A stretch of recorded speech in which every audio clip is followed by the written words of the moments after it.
교사가 알아야 할 청소년기의 또래 관계. 학습 목표 1. 청소년의 부모 영향과 또래 영향에 대해 이해한다. 2. 또래 압력의 부정적인 영향을 이해한다. 3.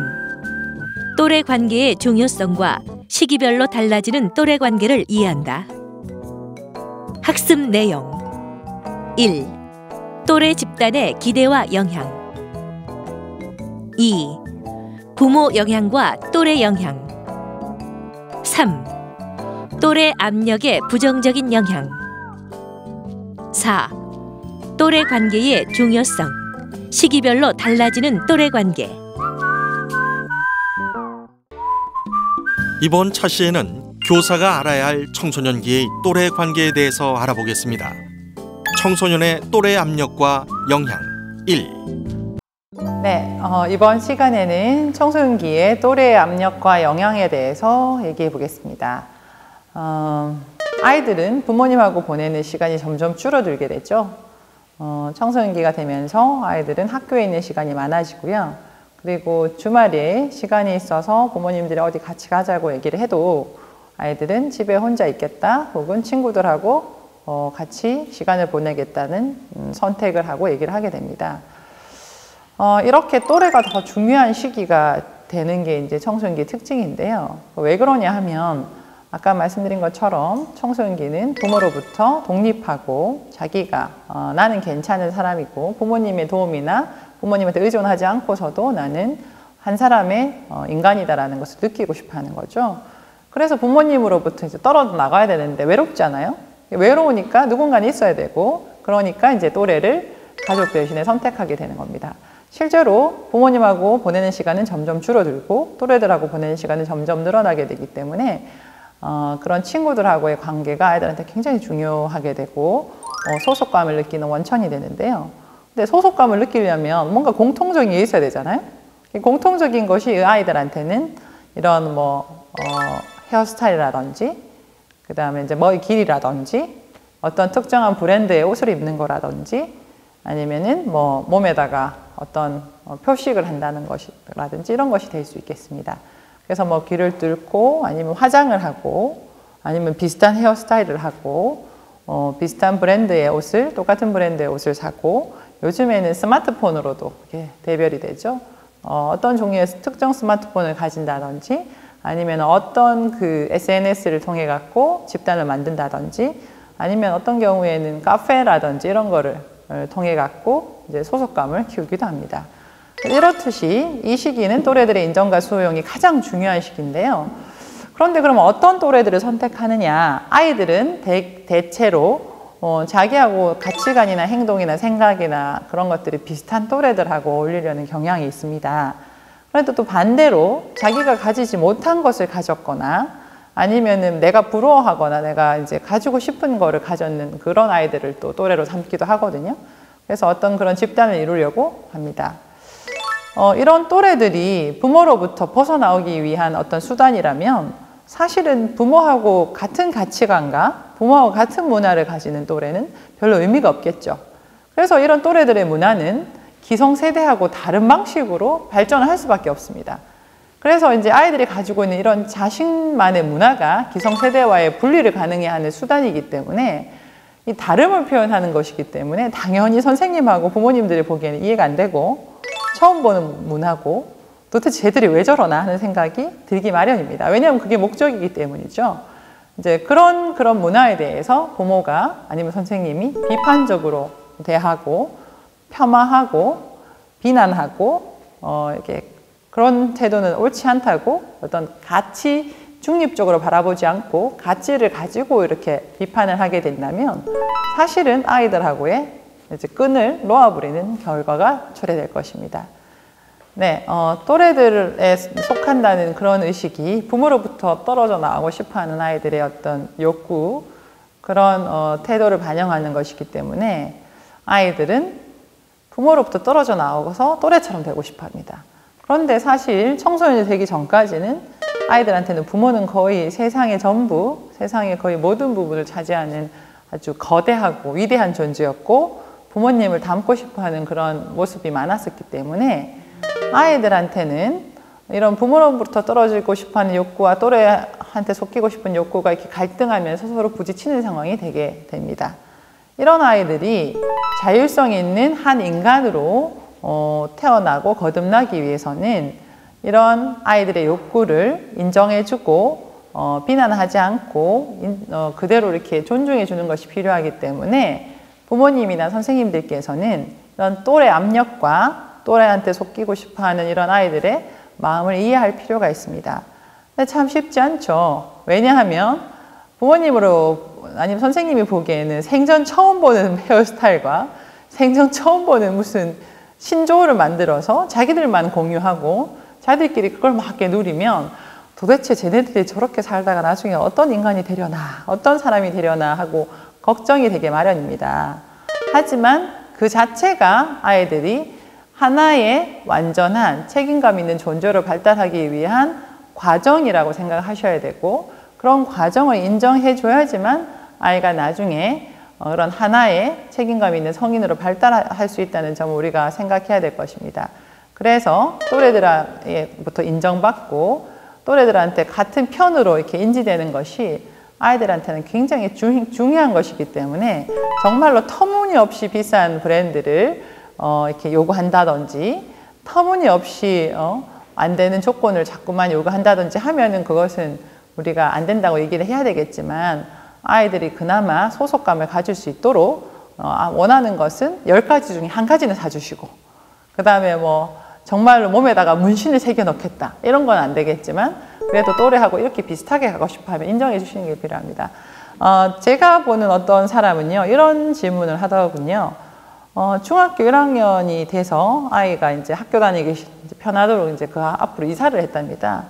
근데 이제 학교에 가는 아이들을 보니까 전부 다 이렇게 치마가 전부 다 이렇게 다 짧은 치마를 교복으로 이렇게 입고 가는데, 자기 딸만 무릎 밑으로 내려오는 교복을 입고 있길래 이제 얘기를 했답니다. 엄마가 치마 줄여줄까? 얘기했더니 아이가 됐어 엄마, 내가 알아서 할게, 이렇게 얘기했다고 하더라고요. 이게 엄마 입장에서는 또래들한테 이렇게 거절당할까 봐 굉장히 걱정이 됐던 거죠. 근데 또 애 입장에서는 그런 것까지 간섭하는 엄마가 자기의 어떤 그 세계를 침범해 들어오는 것처럼 느껴졌기 때문에 굉장히 이제 또 반감을 가지고 화가 나고 이제 또 반항심이 생기는 거죠. 이렇듯 엄마 마음은 우리가 충분히 이해하지만 그런 식으로 이렇게 표현을 했을 때 아이는 또 싫어요, 내버려 두세요, 이렇게 거절감을 느끼고 거리를 확 두려고 하기 때문에 그런 마음을 직접적으로 표현하는 것도 참 쉽지는 않고 어려운 일이 되고 있습니다. 이런 식으로 또래한테 섞이고 싶어하는 마음과 자기의 세계를 유지하고 싶어하는 이런 것들이 충돌하고 있다는 것을 우리 부모와 선생님들은 명심을 하시고, 이 또래들하고의 관계에서 얘가 어떤 위치를 차지하고 있는지를 한번 잘 살펴보시는 게 도움이 많이 될 것이라고 생각합니다. 이번 차시에는 교사가 알아야 할 청소년기의 또래 관계에 대해서 알아보겠습니다. 청소년의 또래 압력과 영향 2.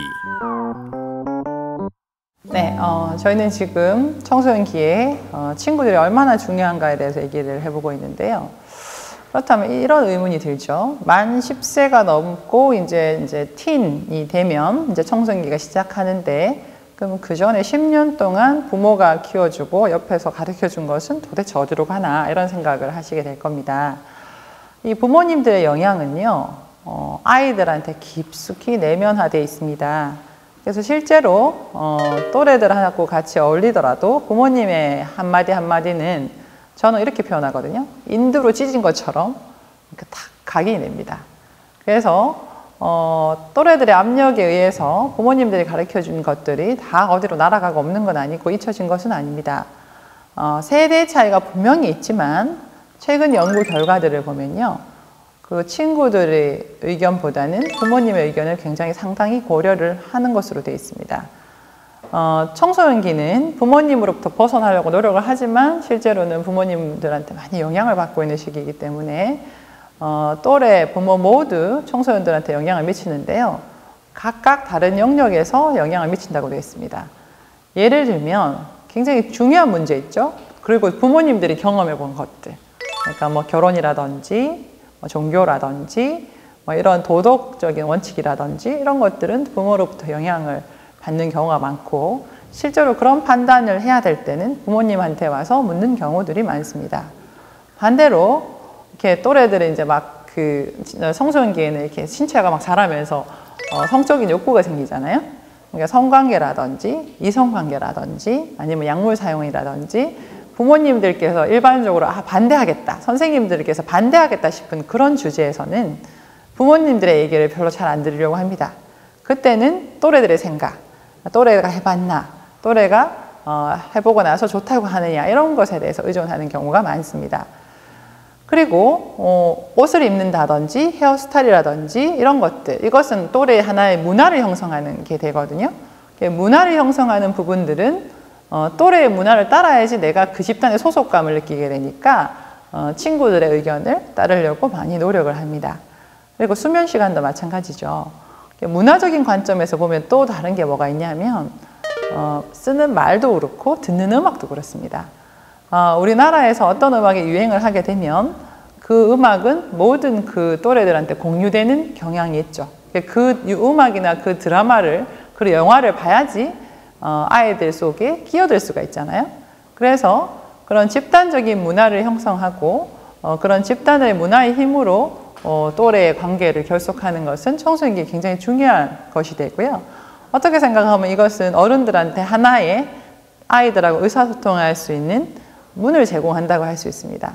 만약 정말로 여러분들이 그 아이들한테, 내 자식한테 관심이 있다면 청소년들이 관심 있어 하는 그런 영화를 같이 보고, 그런 웹툰을 같이 보고, 그런 음악을 들어보고, 혹은 그 아이들이 공유하고 있는 게임을 해보고 하는 것은 굉장히 중요한, 아이들하고 관계 맺을 수 있는 이런 수단이 됩니다. 재미가 없고 도대체 왜 저걸 하는지, 왜 저 음악을 듣는지 모를 수 있지만, 그래도 안 들어보고 마냥 비난하기보다는 한 번쯤 내가 관심을 가지고 보고 듣고 하는 그런 행동들이, 우리 부모는, 우리 선생님은 내한테 정말로 관심이 있구나 하는 것들을 전달하기 때문에 그런 행동을 통해서 청소년기의 아이들하고 같이 관계를 맺을 수 있는 그런 중요한 어떤 수단이 될 수 있습니다. 네, 부모님들은 아이들에 대해서 뭐 씻는 거, 청소하는 거, 그 다음에 뭐 숙제하는 거, 그 다음에 뭐 어떤 규율을 지키는 것에 대해서 자꾸만 잔소리를 하게 되는데요. 실제로 그거에서 얻는 이득은 별로 없습니다. 아마 또래들이 그렇게 얘기하면 좋겠죠. 그래서 제일 좋은 방법은 정말로 성실하고 정말로 제대로 사는 또래들하고 어울릴 수 있는 이제 그런 분위기를 만들어주는 게 참 중요한데요. 사실 그거는 부모님이나 선생님들의 마음대로 되지가 않죠. 그래서 그런 경우에 오히려 그런 데 대해서 언급을 하는 것은 아이가 부모님이나 선생님들이 잔소리를 해서 관계를 이렇게 맺고 싶지 않다는 그런 의도를 전달하는 것밖에 안 되기 때문에 그런 것에 대해서는 언급하시지 않는 게 낫고요. 하지만 정말로 중요한 거, 뭐 성관계에 대해서, 아니면 성관계를 할 때는 뭐 피임을 꼭 해야 된다, 뭐 이런 부분에 대해서 우리가 얘기를 하고 교육을 할 때가 있는데, 그런 부분에서 명확하게 얘기하는 게 중요합니다. 이런 또래의 압력 중에 제일 안 좋은 게 뭐냐면요, 긍정적인 압력은 좋죠. 열심히 친구가 공부하니까 나도 열심히 공부한다, 친구가 열심히 뭐 저 길로 가고 싶어 하니까 나도 열심히 운동을 한다, 이거는 정말 좋은데요, 제일 안 좋은 게 부정적인 것에 대한 또래들의 압력입니다. 사실 우리 사회에서 일어났던 이런 학교 폭력에서 어떤 아이가 뭐 자살하게 되는 이런 아주 불행하고 슬픈 사건들을 보면 우리가 생각할 때는 어떻게 많은 아이들이 모여 있었는데 그 아이들이 전부 다 저런 나쁜 행동을 한 아이한테 할 수 있었을까 하는 생각을 하게 됐죠. 그것이 바로 또래의 압력이 부정적인 겁니다. 어떤 아이가 굉장히 안 좋은 일들을 몇 명이 하게 되면 나도 그 행위에 참여하지 않으면 저 아이들로부터 제외를 당한다, 소외를 당한다 하는 그런 느낌을 가질 수 있기 때문에 부정적인 또래의 압력에 굴복하게 되는 것이 참 안 좋은, 그 청소년기의 안 좋은 면인데요. 근데 또 어른들이 이제 그 아이들을 데리고 오셔서 저한테 얘기하시는 부분이 그거거든요. 우리 애는요 정말로 착한 애였는데요, 저 친구를 잘못 만나서 저렇게 됐어요. 그렇게 얘기하시는 분이 있습니다. 실제로 또래 압력을 생각하면 그 말이 틀린 말은 아니지만, 그런 부정적인 압력에 굴복하는 아이들을 보면 그만큼 부모님하고의 관계가 소원한 경우가 많습니다. 어떻게 생각하면 그런 부정적인 아이들을 만나게 되고 그런 아이들로부터 또래 압력을 받아서 안 좋은 일에 빠져들게 되는 것은 그만큼 부모님이 자기 자식에 대해서 영향을 미치지 못하고 있다는 반증이거든요. 그렇기 때문에 그런 말을 하는 부모일수록 자기 자신과의 그 자녀와의 관계가 이제 굳건하지 못하다는 것을 인정하게 되는 그런 셈이 되기 때문에 그런 부정적인 또래 압력을 피할 수 있는 방법은 부모님께서의 영향력을 유지하시는 거고, 그렇게 하려면은 아이의 하고 있는 일에 관심을 보이고, 또 한 가지 완전히 이렇게 독재자처럼 이렇게 해, 저렇게 해, 이렇게 하는 면을 보이기보다는 권위를 가지고 여기까지는 허용하지만 이것은 절대 안 돼 라고 명확하게 얘기하고, 그런 명확한 의사소통을 하면서도 아이의 의견을 듣고 귀를 기울여주는 그런 관계를 맺는 것이 그런 부정적인 또래 관계에 굴복하는 것을 막을 수 있는 아주 좋은 방법이 될 거라고 생각합니다. 그러면서도 또 중요한 것은 아이한테 관심을 가지고 있는 겁니다. 선생님이나 부모님이나 중요한 것은 슈퍼비전입니다. 청소년기 아이들은 몸만 컸지 마음이나 심리적인 부분, 조절력은 아직 그만큼 다달하지 못한 그런 상황이기 때문에 이렇게 지켜보고 있는 것은 굉장히 중요하고요. 지켜보고 내가 너를 알고 있다는 것만으로도 아이한테는 굉장히 큰 제어가 될 수 있기 때문에 부정적인 또래 압력에 굴복하지 않게 하는 아주 중요한 그런 안전장치가 됩니다.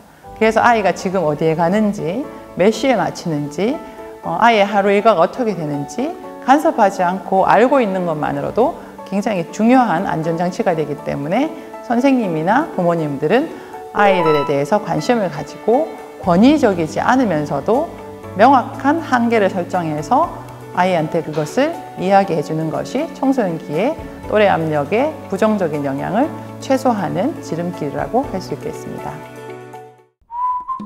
이번 차시에는 교사가 알아야 할 청소년기의 또래 관계에 대해서 알아보겠습니다. 청소년의 또래 압력과 영향 3. 네, 또래 압력에 대해서 얘기하고 있는데요. 사실은 청소년들이 되기 전까지 아이들은 그 수직적인 관계에 익숙해 있죠. 부모님이 이렇게 해라, 저렇게 해라 지시하면 거기에 따르고, 선생님들이 이렇게 해라, 저렇게 해라 지시면 거기에 순응하고, 이런 수직적인 관계에다가 자기의 삶이 맞춰져 있었다면, 이제 청소년기가 되고 나서 이제 또래들하고 어울리면 그 안에서도 사실은 이제 누가 더 영향력이 크고 누구 말이 제일 이제 영향력이 없는지 이렇게 체계가 형성되긴 하지만, 그래도 지금까지 아이들이 경험해본 그런 그 시스템보다는 훨씬 더 수평적이고 조금 더 평등하고 조금 더 같이 협력적인 그런 관계가 되기 쉽습니다. 아이들은 그런 게 더 좋죠. 청소년기 아이들은 그런 또래를 관계를 좋아하는데요. 하지만 그런 이제 청소년기의 아이들은 이제 많이 헷갈리게 됩니다. 친구 말을 들을 것이냐, 엄마 말을 들을 것이냐, 집에서 배운 것을 따를 것이냐, 친구들이 하자는 대로 할 것이냐, 이런 것들에 대해서 갈등하게 되고, 또 한 가지 친구들의 말을 거절하고 이제 끼지 않았을 때, 너 이제 안 놀아, 이제 저리 가, 더 이상 어울리지 않을 거야, 이렇게 얘기하는 배제를 당할까봐, 왕따를 당할까봐, 은따를 당할까봐 이제 걱정하게 되는데요. 아이들은 그 두 가지 면에서 균형을 이루려고 굉장히 많이 노력을 합니다. 그래서 내면의 갈등을 일으키는데 이런 상태에 대해서 우리가 이해하는 것이 굉장히 필요하고요. 아이한테 그 의사소통의 끈을 유지하고 아이하고의 어떤 관계를 계속 유지하려면 어떤 일이라도 부모하고 아니면 선생님하고 상의할 수 있다는 그런 이제 태도를 취하고 그 태도를 유지하는 게 중요한데요. 사실 쉽지 않죠. 만약에 아이가 와서 엄마, 선생님, 저 아이가 나한테 이런 걸 시켜서 이런 나쁜 짓을 했어요. 아니면은 이걸 할 수밖에 없었어요. 라고 얘기를 하면 어른으로서는 야단을 치거나 잘못됐다고 고증을 하거나 하고 싶은 마음이 많이 들 겁니다. 그런데 그런 부정적인 것에 대해서 조언을 구하고 마음을 열었을 때 고증을 하거나 야단을 치면 그 다음부터는 그런 일을 하지 않겠죠. 그래서 그런 순간에 참 이게 갈등이 되고 힘들겠지만 일단 말해줘서 고맙다, 이야기해줘서 고맙다, 그렇게 너가 이렇게 와서 얘기해 주는 거는 용감한 행동이다, 나는 이렇게 생각한다, 이거는 이렇게 했으면 좋겠다라고 이제 얘기를 하는 게 필요하고, 야단을 치거나 부정적인 언급을 하는 것은 피하는 것이 좋습니다. 그래서 항상 어른이 옆에 있다는 것을 알려주고 어떤 일이든 격려하고 지지하는 것이 필요한데요. 이런 또래 압력에서 제일 중요한 것은 최근의 현상 중에 사이버 세계에서의 어떤 현상입니다. 저희 같은 이제 어른들은 옛날에는 그런 사이버 상의 어떤 관계나 카페나 그런 소속된 단체가 없어서 실제 현실과 그런 사이버 세계와의 어떤 그런 다른 점, 차이점, 이게 별개라는 것은 알고 있지만 아이들은 태어나면서부터 요즘은 초등학교만 들어가도 그 초등학교의 어떤 알림장이나 이런 게시판이 다 그 사이버 상에서 이루어지죠. 그런 경험을 많이 하다 보면 사실은 이 현실에서의 어떤 이런 마주보고 하는 삶과 그런 이제 사이버 상에서 이루어지는 현실이 굉장히 이렇게 모해지고 겹쳐지고 뭐가 뭔지 구분하기가 어려워지는 상황이 됩니다. 그래서 그 사이버 상에서 이루어지는 그런 또래 압력에 굴복하기는 훨씬 더 쉬운 일이 되고, 그 다음에 그 결과를 아이가 인지하는 것은 더 어렵게 되거든요. 그래서 사이버 상에서 아이들을 배제해버리고 사이버 왕따를 시키는 것들이 더 이제 많이 흔히 있을 수 있는데요. 그런 결과들이 아이들한테 굉장히 감정적으로 상처를 주고, 그런 결과로 다른 아이들의 어떤 우울증이나 자살이나 이런 아주 심각한 피해에 도달할 수 있기 때문에 그런 부분에서 아이들의 혈신감은 굉장히 떨어지게 됩니다. 그래서 그런 사이버 세상에서의 어떤 에티켓, 그 다음에 그런 것들이 미치는 영향에 대해서 우리 어른들이 인식을 하고, 거기에서는 지속적으로 선생님들께서 이제 교육을 미리 하는 것이 어떤 일이 벌어져서 소잃고 외양간 고치는 것보다는 훨씬 더 중요한 이슈가 될 것이고, 그것이 우리가 갖고 있는 어떤 의무라고 하겠습니다. 선생님들께서 또래 압력에 대해서 알고 계시고, 그것이 사이버 세계에서는 훨씬 더 증폭될 수 있고, 그것이 하나의 어떤 청소년기에는 굉장히 큰 상처가 될 수 있다는 점을 명심하시고, 거기에서 지속적으로 반복적으로 그것은 맞지 않다, 옳지 않다, 이럴 때 이렇게 해야 된다는 것을 알려주시고, 부모님들도 내 아이가 속해 있는 사이버 세상에서 어떤 일이 벌어지고 있는지 시시콜콜 내가 목격하지 않더라도 아이한테 그것을 보고할 수 있는 어떤 시간을 주시고 물어주시는 것이 그런 부정적인 또래 압력에 굴복하여서 아이가 상처를 받지 않게 하는 아주 중요한 안정장치라고 하겠습니다. 사실 부모님들은 어디 맛있는 거 먹으러 가자 이렇게 얘기했을 때 청소년기 아이들이 싫어요. 저 그냥 혼자 있을래요. 그러다가 친구한테 전화 와서 나와서 같이 놀래 그랬을 때 막 뛰어가는 모습을 보면 화가 나고 속상하고 막 거절당한 것 같고 그런 느낌이 드실 겁니다. 근데 사실 이런 또래들은 이 청소년기 굉장히 중요한데요. 그 이유는요, 사회생활을 하는데 기반이 되기 때문입니다. 사실 모든 사람들이 친구 관계가 좋은 사람이 나중에 사회생활을 잘한다는 것에 대해서는 의의가 없으실 겁니다. 그만큼 또래 관계는 아이들이 경험하는 어떤 수평적인 관계의 사회 관계이고, 거기서 자기가 어떤 대접을 받고 어떤 위치를 차지하고 어떤 역할을 하고 어떤 그런 선택을 하느냐에 따라서 아이들의 사회생활이 나중에 어떤 방식으로 전개되는가에 아주 기본적인 그림이 될 수 있습니다.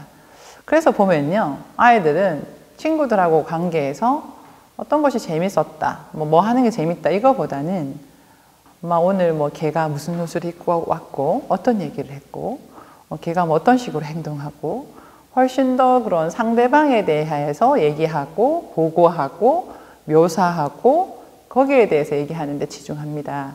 어떻게 생각하면 선생님이나 부모님이 보기에는 아주 쓸데없는 것까지 아주 꼬치꼬치 막 자세하게 표현함으로써 어른들이 보기에는 이렇게 듣고 있기가 좀 이제 짜증이 나거나 지루하게 느껴질 수가 있는데요.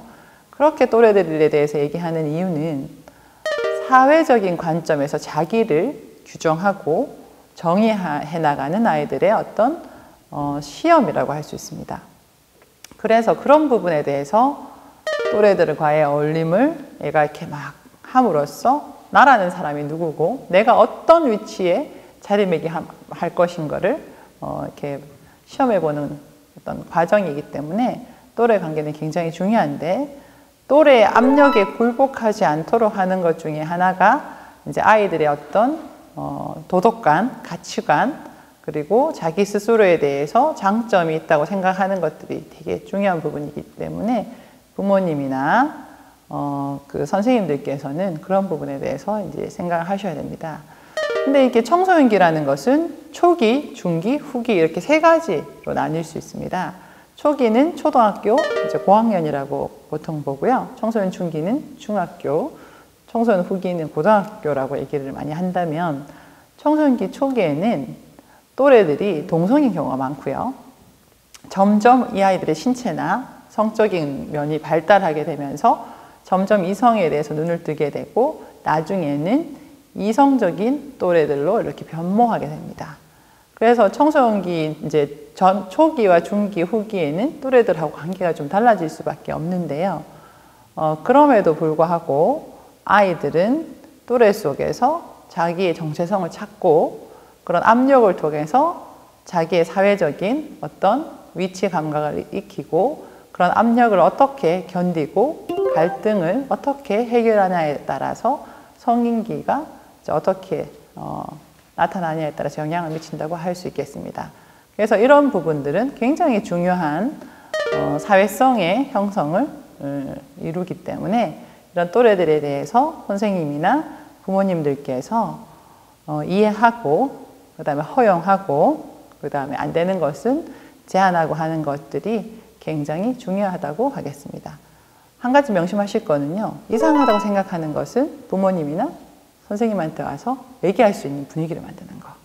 그런 얘기를 했을 때 얘기해줘서 고맙고 그런 얘기를 나하고 의논해줘서 고맙다고 얘기하고 거기에 대해서 의견을 얘기하는 것이라고 할 수 있겠습니다.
다음 차시에는 청소년기의 성의식, 청소년의 임신과 성매매에 대해 알아보겠습니다.